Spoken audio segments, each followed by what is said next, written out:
lorsque tu travailles, les efforts que tu produis doivent te donner les résultats escomptés. Il n'y a pas de semence qui doit te refuser des résultats. Tu ne peux pas travailler sans production. Tu dois produire. Lorsque tu es bloqué, comme on nous l'a expliqué hier, tu as un montant qui est bloqué sur ta tête, tu dois l'enlever. Parce que Dieu n'a pas bloqué un montant sur la tête d'Adam. Dieu a dit à Adam, balade-toi dans tous les jardins. Le jardin, il est à toi. Alors nomme les animaux, occupe-toi de tout ce que tu vois. Va dans les rivières, bois de l'eau si tu veux. En d'autres termes, progresse, avance. Le salaire de 1000 n'a pas ton prénom. Le salaire de 2000 n'a pas ton prénom. Pour toi qui n'as pas compris, je disais, ce n'est pas connecté à ton prénom. Tu as reçu 1000, tu n'es pas obligé de rester avec 1000. Voilà pourquoi même quand tu reçois quelque chose de la part de Dieu, célèbre Adonai et dis Adonai. Mets toujours une virgule à ta célébration. Mon frère, tout découle de la vie et la mort qui sont attachés à la langue. That is the secret. Tout découle de ça. Ce que tu dis contient ta vie et contient ta mort. Lorsque Dieu te bénit, oh, sois reconnaissant au niveau de 3000. Sois très reconnaissant. Mais mets une virgule à ta célébration. Dis à Dieu, Seigneur, je suis tellement contente, je danse de joie, mais je sais qu'au-delà de ça, toi, tu peux donner. Toi, tu n'as pas encore fini de donner. Tu dis à Dieu, Seigneur, je célèbre ce que tu m'as donné. Oh, un salaire de 4000, je te célèbre, mais je sais qu'entre tes mains, il y a plus de 4000. Tu ne dois pas toujours être là en train de dire, en train de célébrer des miettes. Mon frère, c'est une malédiction que de célébrer les miettes et de s'arrêter là. Tout ce qui te limite, va au-delà. Perce ça. Que le voile, surtout financier, je dis que ça soit percé. Que le voile financier soit déchiré. Non, tu n'es pas né pour ce montant-là. Non, non. Tu as trouvé ça et tu dois dépasser ça. Ça tombe sur moi-même. Tu as trouvé ça et tu dois dépasser ça. N'écoute pas certains tontons du quartier aigris et païens et aussi sans esprit de révélation.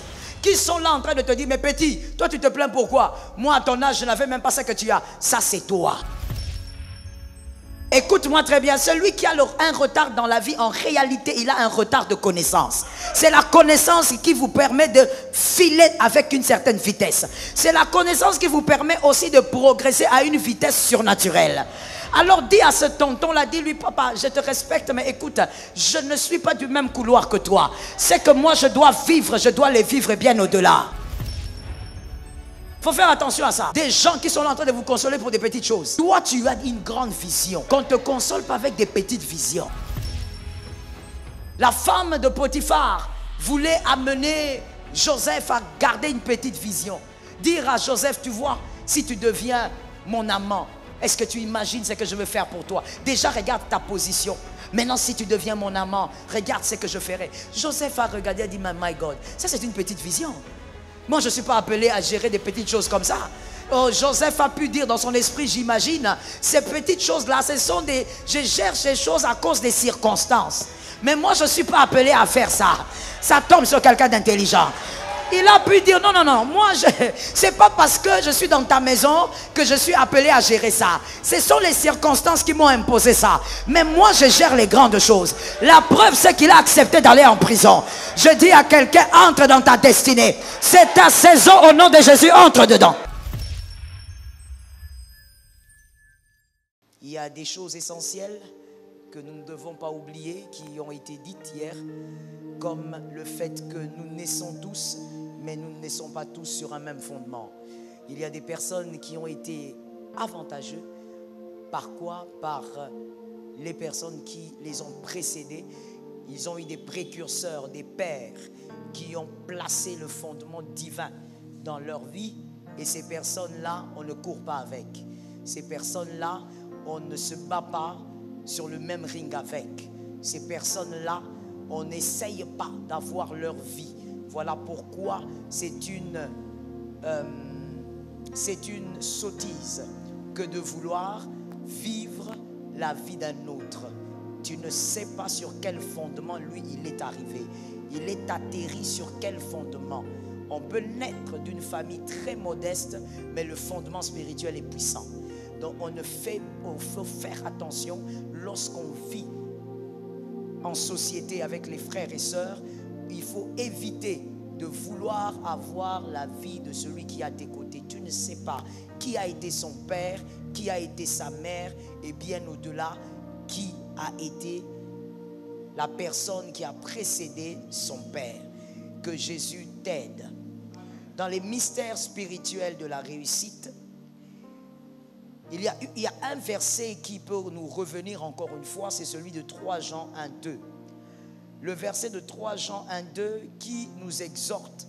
L'apôtre Jean est en train de dire: je souhaite que tu prospères à tous égards. Et vous verrez que hier il a été dit, lorsqu'on est combattu, lorsqu'on subit les chaînes d'humiliation, dans certains domaines ça va aller, mais dans un autre ça ne marche jamais, ça ne fonctionne jamais. Et si vous avez la vaine manière de penser de vos pères, vous allez dire c'est normal, tout le monde ne réussit pas partout. Non, il y a des gens qui réussissent partout. Voilà pourquoi il faut briser les chaînes de l'humiliation. Et c'est ce qui a été dit hier. Il faut être capable de comprendre qu'il est possible de prospérer à tous égards. Sinon cette parole est un mensonge et donc il faut l'arracher de la Bible. Or, tout ce qui est écrit a été éprouvé. Et c'est une vérité absolue. Il est possible de prospérer à tous égards. Que cette parole soit pour toi. C'est pourquoi il est aussi écrit dans Jérémie 29, 11, un verset connu depuis l'école du dimanche. J'aime la version parole de vie. Cette version dit: oui, moi le Seigneur, je connais le projet que je forme pour toi.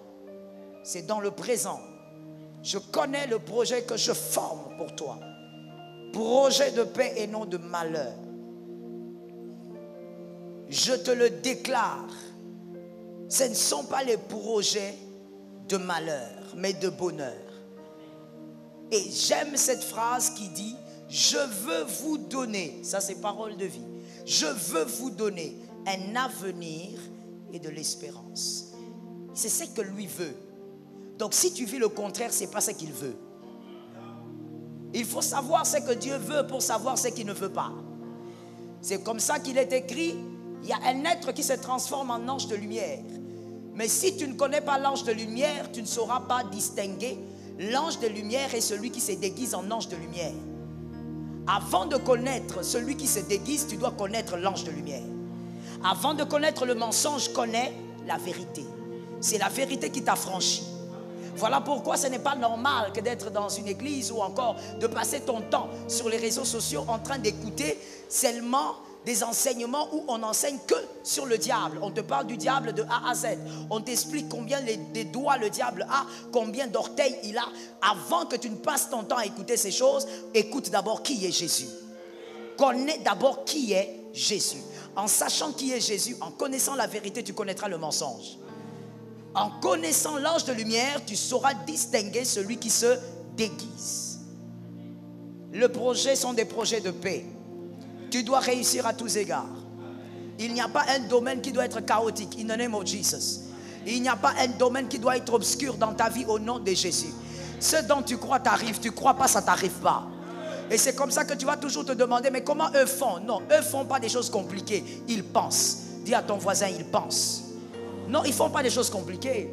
Peut-être même que tu travailles plus qu'eux. Tout ce qu'ils font, tout ce qu'ils font, c'est que toi tu ne fais pas, c'est que eux pensent. Qu'est-ce qu'ils pensent? Ils pensent que c'est possible de prospérer à tous égards.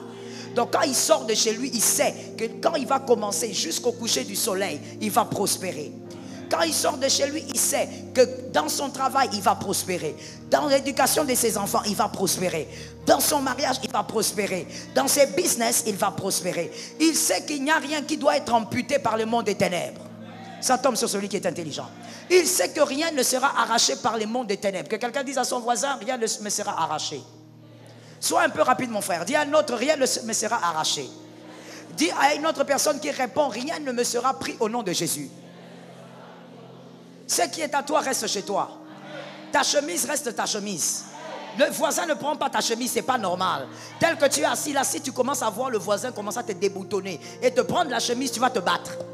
Il ne peut pas toucher à ce qui est à toi. Si tu ne peux pas céder à une chemise, ne cède pas à ton mariage. Ne cède pas à ta famille. Ne cède pas à tes finances. Ne cède pas à ton travail. Ne cède pas à tes affaires. Ne cède pas à tes enfants. Personne ne touche ce qui est à toi. Tu m'as donné un amen normal, tu vis la grâce. Tu m'as donné un amen normal, tu vis la percée. Tu m'as donné un amen normal, tu vis le changement.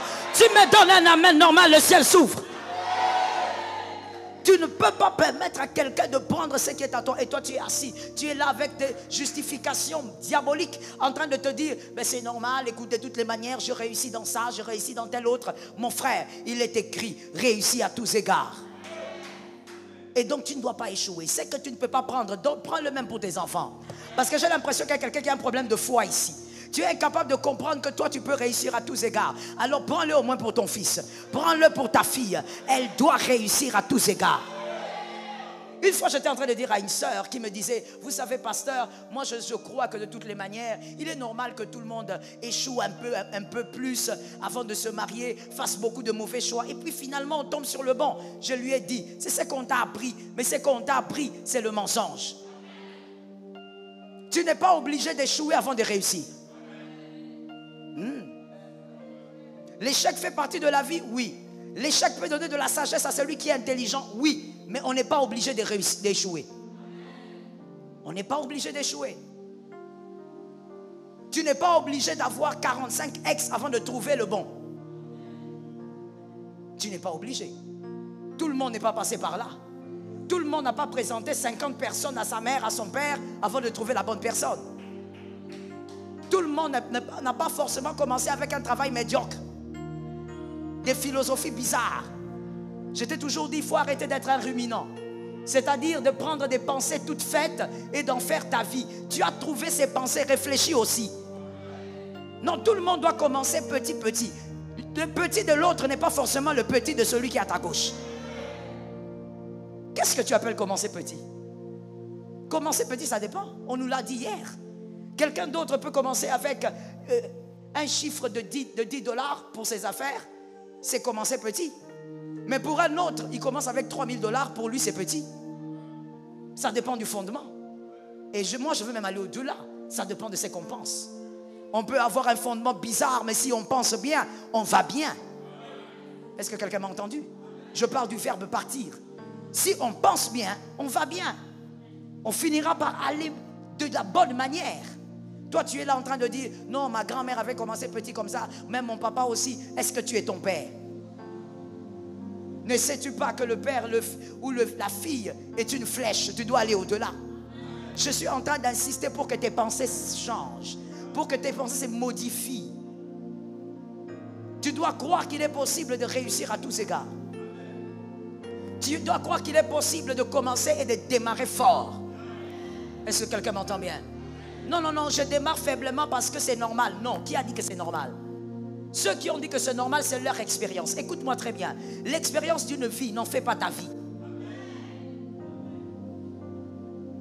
L'expérience d'une autre vie n'en fait pas ta vie. Tu écoutes, ça t'assagit, ça te fait grandir, ça t'équipe, ça te solidifie. Gloire à Dieu, mais ce n'est pas ta vie. Tu ne dois pas prendre l'expérience d'un autre et dire, comme lui il a fait ça, c'est que moi aussi je passerai par le même chemin. Je dis à quelqu'un, ton chemin est unique. Ça tombe sur tes enfants, toi tu n'as pas pris. Je dis à quelqu'un, ton chemin est unique. Ton chemin n'est pas comme celui qui est juste à tes côtés. Il est à tes côtés, mais il n'est pas toi. Il est à tes côtés, mais il n'entend pas ce que toi tu entends. Il est à tes côtés, mais il n'a pas la même compréhension que ce que toi tu as. Vous n'avez pas le même couloir. Chacun son couloir, chacun son parcours. On peut naître d'une seule mère, mais on n'a pas le même couloir. On peut naître d'une seule mère, mais on n'a pas le même chemin. Il y a des Ésaü et il y a des Jacob. Que Dieu donne la victoire à un Jacob. Lorsqu'on a parlé, la dernière fois où j'ai parlé avec vous, ça se marie très bien à ce que l'homme de Dieu a dit hier. Les mystères spirituels face à la réussite. Je vous ai parlé la toute dernière fois que j'avais pris le micro des lieux d'honneur pour ceux qui ont des carnets convenables, des personnes intelligentes. Les lieux d'honneur. Il y a des lieux où tu es appelé à être honoré. C'est Dieu qui a fait ça comme ça. Tu ne peux pas être déshonoré. Même lorsque Adam a chuté, le second Adam s'est organisé pour que tu retrouves l'honneur.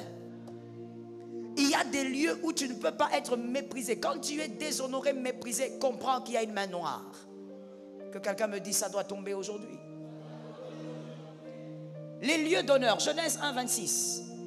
Genèse 1, 26. Il est écrit que l'homme a créé, Dieu a créé plutôt l'homme pour qu'il domine. Dieu l'a placé dans le jardin d'Éden pour qu'il domine, pour qu'il règne, pour qu'il soit maître. Et tout ce qui a été fait pour l'homme, l'homme ne devait pas seulement dominer, régner, mais il devait aussi garder. Quelqu'un m'a dit garder. Il devait garder le jardin, c'est-à-dire le travail. Quelqu'un a écrit dans son carnet le travail. Dans le domaine du travail, comme on nous l'a expliqué hier, le domaine financier. Parce que le travail, en fait, le travail égale au fruit. Le travail égale résultat. Et qui dit aujourd'hui fruit ou résultat dans notre siècle, dit argent, dit finance, dit progrès. Et là, dans Genèse 1, 26, Dieu donne le travail à l'homme. Il dit, occupe-toi un peu de tout ça. Même nommer les animaux, Dieu a refusé de faire ça. Il dit, c'est ton travail, fais ça. Tu dois travailler. Et dans ce que tu fais comme travail, tu dois prospérer. Lorsqu'Adam a nommé les animaux, aucun animal a dit, je refuse le nom que tu me donnes. Tout animal a accepté le nom qu'Adam lui donnait. Je parle ou pas? Même le serpent, lui qui parlait à l'époque, n'a pas parlé pour dire à Adam, je n'aime pas le nom que tu m'as donné. Il a accepté le nom que Adam lui donnait. Écoute mon frère, toi qui n'as pas compris, lorsque tu travailles, les résultats, ou plutôt les efforts que tu produis, l'effort que tu produis doit te donner les résultats escomptés. Il n'y a pas de semence qui doit te refuser des résultats. Tu ne peux pas travailler sans production. On nous l'a dit hier. Tu dois produire. Lorsque tu es bloqué, comme on nous l'a expliqué hier, tu as un montant qui est bloqué sur ta tête, tu dois l'enlever. Parce que Dieu n'a pas bloqué un montant sur la tête d'Adam. Dieu a dit à Adam, balade-toi dans tous les jardins. Le jardin, il est à toi. Alors nomme les animaux, occupe-toi de tout ce que tu vois. Va dans les rivières, bois de l'eau si tu veux. En d'autres termes, progresse. Avance. Le salaire de 1000, ça n'a pas ton prénom. C'est celui qui est derrière là qui a entendu. Toi, tu es toujours en retard, tu n'as pas entendu. Le salaire de 1000 n'a pas ton prénom. Le salaire de 2000 n'a pas ton prénom. Pour toi qui n'as pas compris, je disais, ce n'est pas connecté à ton prénom. Tu as reçu 1000, tu n'es pas obligé de rester avec 1000. Pourquoi tu dois rester avec 1000? Voilà pourquoi même quand tu reçois quelque chose de la part de Dieu, célèbre Adonai et dis Adonai. Mets toujours une virgule à ta célébration. J'aime le amen que j'ai entendu là. Dis à ton frère, il faut mettre une virgule à la célébration. Mon frère, tout découle de la vie et la mort qui sont attachés à la langue. Yes, that is the secret. Tout découle de ça. Ce que tu dis contient ta vie et contient ta mort. Lorsque Dieu te bénit, oh, sois reconnaissant au niveau de 3000. Sois très reconnaissant. Mais mets une virgule à ta célébration. Dis à Dieu, Seigneur, je suis tellement contente, je danse de joie, mais je sais qu'au-delà de ça, toi, tu peux donner. Toi, tu n'as pas encore fini de donner. Celui qui a donné un amen, ça tombe sur sa maison. Tu dis à Dieu, Seigneur, je célèbre ce que tu m'as donné. Oh, un salaire de 4000, je te célèbre. Mais je sais qu'entre tes mains, il y a plus de 4000. Tu ne dois pas toujours être là en train de dire, en train de célébrer des miettes. Mon frère, c'est une malédiction que de célébrer les miettes. Et de s'arrêter là. On nous l'a dit hier. Tout ce qui te limite va au-delà. Perce ça. Que le voile soit percé ce soir. Que le voile, surtout financier, je dis que ça soit percé. Que le voile financier soit déchiré. Non, tu n'es pas né pour ce montant-là. Non, non. Tu as trouvé ça et tu dois dépasser ça. Ça tombe sur moi-même. Tu as trouvé ça et tu dois dépasser ça. N'écoute pas certains tontons du quartier aigris et païens et aussi sans esprit de révélation qui sont là en train de te dire, mais petit, toi tu te plains pourquoi? Moi à ton âge je n'avais même pas ce que tu as. Ça c'est toi. Tu as un retard de connaissance. Parce que écoute-moi très bien, celui qui a un retard dans la vie, en réalité il a un retard de connaissance. C'est la connaissance qui vous permet de filer avec une certaine vitesse. C'est la connaissance qui vous permet aussi de progresser à une vitesse surnaturelle. Alors dis à ce tonton-là, dis-lui, papa, je te respecte, mais écoute, je ne suis pas du même couloir que toi. C'est que moi je dois vivre, je dois les vivre bien au-delà. Dis à un voisin, ne me console pas avec les petites choses. Dis à un autre voisin, celui-là il est façon. Dis à un autre, ne me console pas avec des petites choses. Il faut faire attention à ça. Des gens qui sont là en train de vous consoler pour des petites choses. Toi tu as une grande vision. Qu'on ne te console pas avec des petites visions. La femme de Potiphar voulait amener Joseph à garder une petite vision. Dire à Joseph, tu vois, si tu deviens mon amant, est-ce que tu imagines ce que je veux faire pour toi? Déjà, regarde ta position. Maintenant, si tu deviens mon amant, regarde ce que je ferai. Joseph a regardé et dit, my God, ça c'est une petite vision. Moi, je ne suis pas appelé à gérer des petites choses comme ça.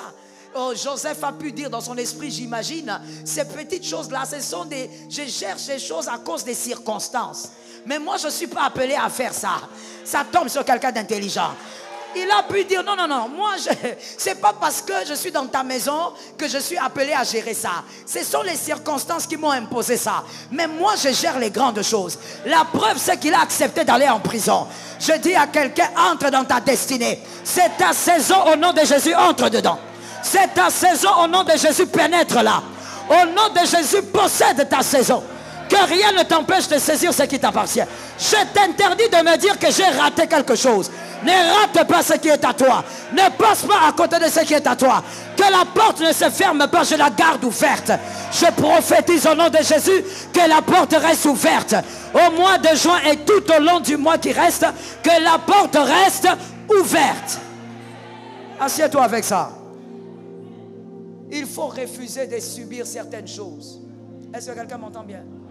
Les consolateurs dangereux. Dis à un voisin, les consolateurs dangereux. Dis à ton âme, les consolateurs dangereux. Il y a des consolateurs dangereux. Il vient là, toi tu es en train de prier, tu dis non mais attends, j'ai l'impression que ma femme elle devient un peu arrogante, elle devient bizarre, il faut que je prie, il faut que je voie le pasteur, qu'on prie pour nous. Et tu as un consolateur dangereux qui te dit, ah mais attends, ta femme est bien. Moi d'ailleurs ma femme, ça fait 3 mois qu'elle ne parle pas avec moi.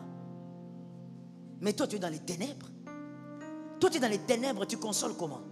C'est celui qui est dans la lumière qui peut te consoler. Le consolateur dangereux veut t'embourber dans ses ténèbres. Non, dis-lui, ma femme n'est pas ta femme. Si vous vous faites 4 mois sans vous parler, ça c'est ton couple. Moi dans mon couple, ce que je vois comme métamorphose négative envers ma femme, ça doit se changer au nom de Jésus. Ça ne doit pas rester comme ça au nom de Jésus. Est-ce que quelqu'un m'entend bien? Toi tu viens là, tu es en train de prier, tu es peut-être en train de réfléchir. Comment est-ce que mon fils a eu 60%? Vraiment, mon fils est intelligent. Comment il peut descendre jusqu'à 60%? Un consolateur dangereux, ça mène tout près. Mais tu regrettes quoi? Oh, écoute, l'essentiel c'est de réussir. Il y a des leaders, des familles. Il y a des étoiles majeures dans les familles qui n'ont pas été appelés seulement à réussir. Ils ont été appelés à se distinguer dans la réussite. Ça tombe sur une maison au nom de Jésus. Ils ont été appelés à se distinguer. Que tes enfants se distinguent au nom de Jésus. Que les générations qui viendront se distinguent au nom de Jésus. Toi-même, j'impose sur ta tête une onction de distinction. Ne réussis pas seulement, sois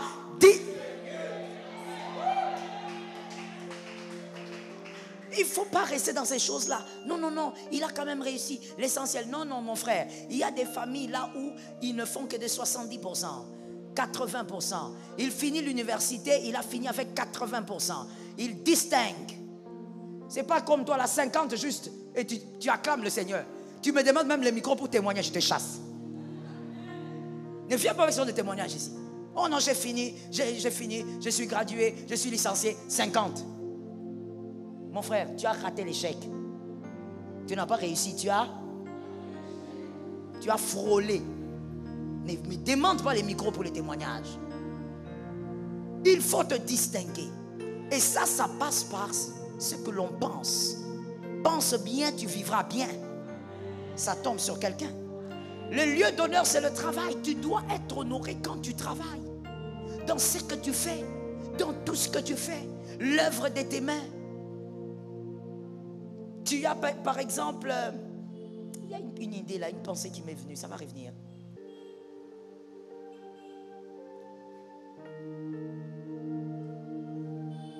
Je tiens à dire ce que je voulais dire. Tu organises par exemple des soirées ou même tu as un service tu organises un service traiteur. Même dans ça, excelle. Que les gens te cherchent. Que tu viennes faire déposer un repas ici et que ça t'amène vers une autre maison, que ça t'amène et que ça t'amène. Et là où ça t'amène, c'est l'excellence. Ça ne te régresse pas. Tu as eu un marché de 3000 $ et puis quelqu'un vient te dire, moi j'ai 500 $. Sors de là. Je dis, ne rentre pas en arrière. Est-ce que cette onction, je dépose ça sur quelqu'un? Lorsque tu commences avec un marché de 3000, commence à monter. Que tu commences à monter jusqu'à ce que tu iras là où tu iras. La Bible dit l'or et l'argent appartiennent à Dieu. Tant qu'il est Dieu, l'or et l'argent lui appartiennent. Pas seulement l'or et l'argent du Congo, l'or et l'argent du monde entier. Ça appartient à Dieu. Si tu es à Kinshasa, sois prospère. Tu vas à Lubumbashi, sois prospère. Tu vas au Bas-Congo, sois prospère. Tu vas au Kivu, sois prospère. Ah, est-ce que je suis en train de parler? Tu vas à Kisangani, sois prospère. L'œuvre de tes mains. Oh my God, si tu n'étais pas là hier, j'ai pitié de toi. Les limites financières, ça doit se briser. Quel était le salaire de ton père? Pour ceux qui savent, hein, parce qu'il y a des familles où on ne sait même pas combien papa touchait. C'était un tabou. Déjà ta maman qui dormait avec ne savait pas. Alors toi, tout ce que tu faisais c'est manger, boire, dormir. Mais toi qui sais, quel était le salaire de ton père? Toi tu touches combien? Toi tu es une flèche. Tu ne peux pas commencer en dessous de papa. Tu ne peux pas commencer là où papa a commencé. Toi tu dois aller au-delà. Que les limites se brisent. Le lieu de l'honneur, le travail est un lieu d'honneur.